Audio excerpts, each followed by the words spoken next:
మీరు చెప్పినట్టుగా అయితే అమర్నాథ్, వైష్ణవిదేవి ఈ 2 టెంపుల్స్ చూసి రావడానికి ఎంత ఖర్చవుతుందండి? అంటే ఇన్స్యూరెన్స్‌తో కలిపి. యెస్ అమ్మ. ఇన్స్యూరెన్స్ అనేది పెద్ద విషయం కాదమ్మా. ఇవాళ రేపట్లో అది వందల్లోనే తప్ప వేలల్లో ఒక వే అయ్యేటువంటిది కూడా కాదు. సో, ట్రావెల్ ఇన్సూరెన్స్ అనేటువంటిది మహా అంటే ఒక 500-600 రూపాయలు అయ్యేటువంటిది. అయితే మనం కానీ ఒక డౌట్ అండి. 500, 600లో అన్నీ కవర్ అవుతాయా? లేకపోతే ఏ ప్రాబ్లమ్ వచ్చినా సరే ఇది దీనిలో కవర్ అవ్వదు అని చెప్తారా? అది యాత్రకు వెళ్ళినప్పుడు యాక్సిడెంటల్ హ్మ్. సిట్యుయేషన్స్ ఏవైనా జరిగితే కవర్ అయ్యేటువంటి పాలిసీస్ ఇవి. హ్మ్. దాని అందుకే ట్రావెల్ ఇన్సూరెన్స్ అంటారు తప్ప, దీంట్లో మిగతా వాటికి కవర్ అక్కడ కాకపోవచ్చు. దిగాక ఏ ప్రాబ్లమ్ వచ్చినా అది కవర్ అవ్వదు. ఓన్లీ కవర్ ట్రావెల్ అవ్వకపోవచ్చు. వైస్. ట్రావెల్ ఇన్సూరెన్స్ అంటే అక్కడ వెళ్ళినప్పుడు హ్మ్. ఏదైనా యాక్సిడెంట్ లాంటివి హ్మ్. జరిగితేనే కవర్ అవుతది. కాబట్టి దాని పేరే ట్రావెల్ ఇన్సూరెన్స్. కేవలం అది కూడా ఏ డేట్‌లో మీరు ట్రావెల్ అవుతున్నారో ఆ డేట్ నుండి ఆ డేట్ వరకే వర్తిస్తది అని హ్మ్. కొన్ని కొన్ని rules and regulations insurance company వాళ్ళు చెప్తారది. హ్మ్. సో, అదొకటి హ్మ్. చూసుకోవాల్సొస్తుంది. రెండోది మనం ఇక్కడ నుంచి ఎలా వెళ్తున్నాం? హ్మ్. ట్రైన్‌లో వెళ్తున్నామా? లేదంటే ఫ్లైట్‌లో వెళ్తామా? అనేటువంటి దాన్ని బేస్ చేసి హ్మ్. మనం ఆయా ప్యాకేజ్‌కి సంబంధించిన కాస్ట్ మనం బేర్ చేయాల్సొస్తుంది. ఫ్లైట్ ఎక్కితేనేమో ఒక రకమైనటువంటి ఎక్స్‌పెండిచర్ పెరిగిపోతుంది. ఫ్లైట్ అయితే ఇంకో రకము, ట్రైన్ అయితే ఇంకో రకము. హ్మ్. అక్కడికి వెళ్ళి 3 స్టార్ అకామిడేషన్ కావాలనుకుంటే ఒకటి, హ్మ్. బడ్జెట్ హోటల్స్ కావాలనుకుంటే ఒకటి. కాబట్టి ఏదైనా సరే హైదరాబాద్ నుంచి బేస్ చేసి మళ్ళీ హైదరాబాద్ వచ్చే వరకు హ్మ్. ఒక ఫ్లైట్ ప్యాకేజ్ తీసుకోగలిగి ఇవాళ రేపు ఎవరు కాంప్రమైజ్ కావట్లేదు టైంకి. హ్మ్. ఒక రూ. 20,000 జీతగాడు కూడా ఖచ్చితంగా ఫ్లైట్ ఎక్కుతున్నాడు. సమయం అనేటువంటిది కుదరట్లేదు. హ్మ్. అందరూ లగ్జరీనెస్‌కి అలవాటు పడిపోయారు. సమయం కూడా తక్కువ టైంలో ఎక్కువ లీవ్స్ ఇవ్వరు కాబట్టి ప్రభుత్వ ఉద్యోగాలు హ్మ్. గానీ, ప్రైవేట్ ఉద్యోగస్తులకు గానీ వాళ్ళు టైం ఎక్కువ బేస్ట్ చేస్తున్నారు కాబట్టి హ్మ్. ఫ్లైట్ ప్యాకేజ్ చూసుకుంటే Hyderabad to Hyderabad food, accommodation, transport, యాత్రా పర్చేస్ హ్మ్. ప్లస్ మనం వెళ్ళేటువంటి యొక్క ఈ up and down flight tickets in case మళ్ళీ అమర్నాథ్ దగ్గర కూడా మళ్ళీ గుర్రం గానీ, డోలీ గానీ, హెలికాప్టర్ తీసుకోవాల్సొస్తుంది. హ్మ్. గుర్రం అయితే అప్ అండ్ డౌన్ ఒక 5,000-6,000లో అయిపోతుంది. హ్మ్. డోలీ అయితే వెయిట్‌ని బట్టి 20,000 వరకు ఛార్జ్ చేయొచ్చు. హ్మ్.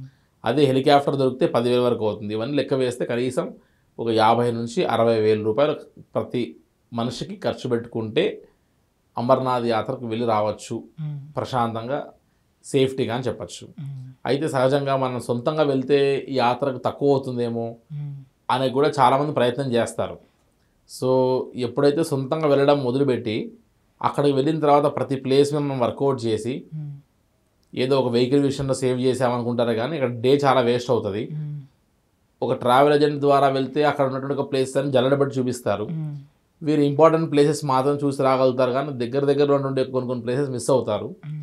అట్ ద సేమ్ టైమ్ ఇండివిడ్యువల్‌గా కాస్ట్ ఎక్కువ పెరిగిపోతది. హ్మ్. సొంతంగా వెళ్ళినటువంటి ఇద్దరో, నలుగురో వాళ్ళ ఫుడ్ వాళ్ళు ప్రిపేర్ చేసుకోలేరు. అదే ఒక టీమ్ ఆఫ్ హ్మ్. పీపుల్‌తో వెళ్తే ఖచ్చితంగా సెల్ఫ్ కిచెన్ అనేది వాళ్ళతో యావిగేట్ అవుతది. కాబట్టి ఇవన్నిటిని దృష్టిలో పెట్టుకొని సెల్ఫ్ కిచెన్, సేఫ్టీ, సెక్యూరిటీ, ఒక ట్రావెల్ గైడ్, హ్మ్. మన తెలుగువాడు, అదేవిధంగా ఒక ట్రావెల్ మేనేజర్ వీళ్ళందరూ వచ్చేటువంటి యొక్క సెక్యూర్డ్ వాతావరణం గమనిస్తే హ్మ్. ఇండివిజువల్‌గా వెళ్ళడం కంటే ట్రావెల్ ఏజెన్సీ ద్వారా వెళ్ళడం అనేది కాస్ట్ అఫోర్డబుల్‌గా ఉంటది. హ్మ్. ప్లస్ మనకు రిస్క్ ఉండదు. హ్మ్. ప్రతిదీ ట్రావెల్ ఆపరేటర్ చూసుకోగలుగుతారు కాబట్టి, ఒక రెస్పాన్సిబుల్ పర్సన్ అంటూ మన పైన ఉంటారు.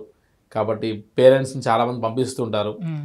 వీరందరూ ఉద్యోగ వాతావరణాలు ఉన్నప్పటికీ కూడా, తిరిగి వారి పేరెంట్స్‌కి ఒక మంచి ట్రావెల్ ఏజెంట్ ద్వారా పంపించగలిగితే, వారు రిస్క్‌లెస్‌గా ఉంటారు, ఫ్రీగా ఉంటారు. వాళ్ళ పేరెంట్స్ ఎట్లా వాళ్ళు తీసుకెళ్లారు కాబట్టి, లాంగ్వేజ్ బ్యారియర్ కూడా ఉంటది కాబట్టి. ఉంటుంది కాబట్టి హ్మ్. అక్కడ ఉన్నటువంటి కమ్యూనికేషన్స్ ఇవన్నీ కూడా హ్మ్. ఇబ్బంది అవుతుంది కాబట్టి చూసుకొని, ఆ రకంగా ప్లాన్ చేసుకోగలిగితే బెస్ట్‌గా ఉంటుంది. బట్ హ్మ్. ఏదైనా సరే ఇవాళ రేపు ఏ చార్ధామ్ అయినా, అమర్నాథ్ హ్మ్. అయినా ఇటువంటి ఒక 5-8 డేస్ టూర్ సంబంధించి ఏవైనా సరే ఫ్లైట్స్ ఇవన్నీ రవాణా, ఫుడ్, హ్మ్. అకామిడేషన్స్ అని లెక్క వేస్తే ఒక 50-60 వేలు లేనిదైతే ఎక్కడికి హ్మ్. మనం వెళ్ళేటువంటి పరిస్థితి లేదు కాబట్టి దాని దగ్గరగా బడ్జెట్ చూసుకొని ప్లాన్ చేసుకోవాల్సొస్తుందమ్మా.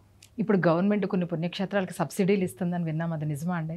సహజంగా కొన్ని కొన్ని రాష్ట్రాలు అంటే కర్ణాటక అటువంటి ఒక రాష్ట్రాలు ఒకప్పుడు కైలాష్‌కి, హ్మ్. తర్వాత చార్ధామ్ లాంటికి ఇచ్చాయని విన్నా. హ్మ్. కానీ మన యొక్క తెలంగాణ గానీ, ఆంధ్రప్రదేశ్ కానీ హ్మ్. ఎటువంటి సబ్సిడీస్ లాంటివి గాని లేవు. హ్మ్. అది కైలాష్‌కైనా, చార్ధామ్‌కైనా, అమర్నాథ్‌కైనా ఎటువంటి సబ్సిడీస్ లాంటివి ఎవరికీ వర్తించేటువంటి పరిస్థితి లేదు. సో, సబ్సిడీస్ లాంటివి వాటి గురించి మనం ప్రామిస్ చేయడం అనేటువంటిది టఫ్ టాస్క్ అమ్మ హ్మ్. అది. యాత్రికుల వైపు నుంచి నేను అడుగుతున్నానండి. జనరల్‌గా అమర్నాథ్ అయితే 45 డేసే అని చెప్పారు. కానీ మిగతాయి ఉన్నాయి కదా! కేదార్‌నాథ్ ఇవన్నీని. హాఫ్ సీజన్‌లో అయితే ఏమన్నా తక్కువ టికెట్ ఉండడం, ఆన్ సీజన్ అయితే ఎక్కువ టికెట్ ఉండడం అలాంటివి ఏమన్నా ఉంటాయా అండి? అమ్మ ఇప్పుడు ఏ ఏ ప్లేస్‌కి వెళ్ళేటువంటి వాటికైనా సరే హ్మ్. ఫ్లైట్ టికెట్స్ ఎప్పుడు కూడా కొంత అడ్వాన్స్‌గా బుక్ చేసుకుంటే తక్కువగా ఉంటాయి. హ్మ్. లేట్ అయ్యేసరికి వేకెన్సీస్ అన్నీ కూడా తగ్గిపోయేసరికి ఫ్లైట్ టికెట్ 5,000 రూపాయల నుంచి కాస్త 15,000కి వస్తుంది. కాబట్టి అందుకే నేను ముందుగా చెప్తున్నటువంటి విషయం ఏంటంటే ఏదైనా ఒక టూర్కి వెళ్ళాలనుకున్నప్పుడు, ఒక యాత్ర చేయాలనుకున్నప్పుడు మీ యొక్క ఆలోచనని ఆచరణలో పెట్టడానికి 3 months ముందే స్టార్ట్ చేయాలి. అలా అయితేనే మీ టూర్ అనేటువంటిది ప్రశాంతంగా అన్నీ ఆర్గనైజ్డ్గా వెళ్ళిపోతాయి అన్నమాట. నిక్ ఆఫ్ ద మూమెంట్కి వెళ్ళేసరికి ఫ్లైట్ టికెట్స్ పెరిగిపోతాయి, క్వాలిటీ ఆఫ్ హోటల్స్ తగ్గిపోతాయి. ఇప్పుడు కూడా మంచి హోటల్స్ బాగా త్వరగా బుక్ అయిపోతాయి, ఆప్షనల్ హోటల్స్ చివరికి బుక్ అవుతాయి. కాబట్టి అడ్వాన్స్గా 3 months ముందే మీ యొక్క ట్రావెల్ని ప్లాన్ చేసుకుంటే ప్రశాంతమైనటువంటి ఒక యాత్ర అనుభూతిని పొందొచ్చు అమ్మా.